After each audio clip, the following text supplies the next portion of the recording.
Welcome to Soul School and the teachings on Crysticism. All right, let's dive right in and meet some students at Soul School. They're looking out at a world that honestly seems like it's on fire, and it's leaving them totally confused about what to do next. And this quote from a student, Abby, really hits the nail on the head. She asks, "We are young and do not create this mess. Why do you expect us to feel responsible for making things better?" I mean, think about it. You see all these headlines about floods, protests, and just rising violence everywhere. It's so easy to feel completely overwhelmed and just throw your hands up and say, hey, I didn't cause this, so why is it on me to fix it? So, faced with this total mess, the students, well, they split right down the middle into two camps. You've got Abby's view, which is all about patience. Just wait for a creator to fix things, practice this virtue of long suffering. And then you've got Deal's view, which is the complete opposite. He's like, nope, let's rebel, let's burn things down, and force the adults to finally wake up and take some responsibility. Now, what's so interesting is that this isn't just a debate happening in a classroom. Unbeknownst to them, there's a celestial council having this very same argument, but on a cosmic scale. They're watching us, trying to figure out how to push humanity in the right direction. So, to really dig into this problem of just doing nothing, the council pulls up a classic case study. It's an old one, but it perfectly shows the danger of passivity. The story of Job. Okay, so the goal of this test was pretty simple. See how virtuous Job's soul really is. The method? Let the serpent, this force of chaos, just absolutely unload on him. But the council's critique is, well, they're not impressed. They're looking at this and thinking, Job never does anything to oppose the evil. He just acts like and this is their term, a weak, worthless wimp. He's strong, but he never ever fights back. And you can see why they're so frustrated when you look at the timeline. It's just one disaster after another, and it keeps getting worse. First, bandits steal his oxen and kill his servants. Then thieves take his mules and kill more people. Then a lightning storm wipes out all his sheep. And then a tornado kills all of his children. Finally, he's covered in painful boils. It's a complete systematic destruction of his entire world. And here's the kicker. This quote brilliantly shows the problem. Through every single one of those tragedies, Job's response is exactly the same. I don't know, and I don't care. I trust that my Creator has a great plan for me, and I will be rewarded if I have patience. He just repeats this over and over. It's pure passive trust with zero action.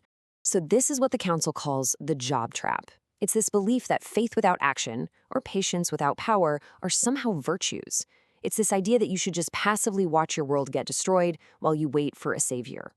But the crucial point here is that this kind of passivity actually encourages the criminals, right? It lets the destruction continue completely unopposed. Okay, so let's flip to the other side of the coin. This is the other extreme the council is worried about, the rebel trap. This is all about chaos. So when a soul gets sick and tired of being passive, like Job, the pendulum can swing way, way over to the other side. This is the awakened rebel, and their voice is basically saying, I am sick and tired of doing nothing. I am ready to rebel and attack something. I need a target to let out my pent-up emotions of rage. It's just pure, unfiltered anger looking for an outlet. And the council understands this path isn't a solution either. It's just a different kind of destruction. See, this rebel path acts completely outside of laws and morals. It's motivated by rage and revenge. It's way too impatient for any kind of thoughtful, lawful training. It's just looking for physical targets to do real damage. It's not a fix. It's just more chaos. So, if both passivity and chaotic rebellion are traps, where does that leave us? The council starts brainstorming, trying to figure out how to inspire a better way forward.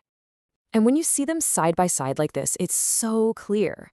You've got the job trap on one side, just waiting for a savior, encouraging evil through inaction. And on the other, the rebel trap, acting outside all laws, fueled by rage and creating even more destruction. They look different, but they're really just two sides of the same problem. Both are dead ends. And the council's attempts to design a new test to fix this are kind of hilarious, actually. First plan, alien invasion. Yeah. No, too risky. Could lead to enslavement or just, blowing up the whole planet. Okay, plan 2, a cognitive fog plague. The idea is it would make people dumber, so they'd have to use their souls. But that would just create a bunch of brain-dead idiots and corrupt minions, not exactly empowered students. All right, final idea. Let's just make demons visible. But We're so obsessed with horror movies now that feeling creepy is just another Tuesday. None of these plans work. So all these rejected plans lead to a huge realization for the council. The answer isn't some new dramatic test. The test, it's already happening. It's right now. And that brings us right back down to earth, to the student Evan. Because this big cosmic conflict, it's playing out inside him. He feels the pull of both traps, that temptation to just give up like Job, but also that urge to smash something like the rebel. But he senses there has to be another option. A third way that avoids both of those traps. And this is it, the soul warrior path. It's not passive acceptance, and it's not chaotic rebellion. It's a path of empowered, mindful, and effective action. So here's the most important thing to take away from all this. The tests are already happening. The story of Job is being rewritten right now by a generation that is just tired of being props in the background of somebody else's story. And that leaves us with one final thought. The soul warrior path is that third way. So what does it actually look like for you? If doing nothing is a trap, and just lashing out is another trap, what does your own soul warrior path look like?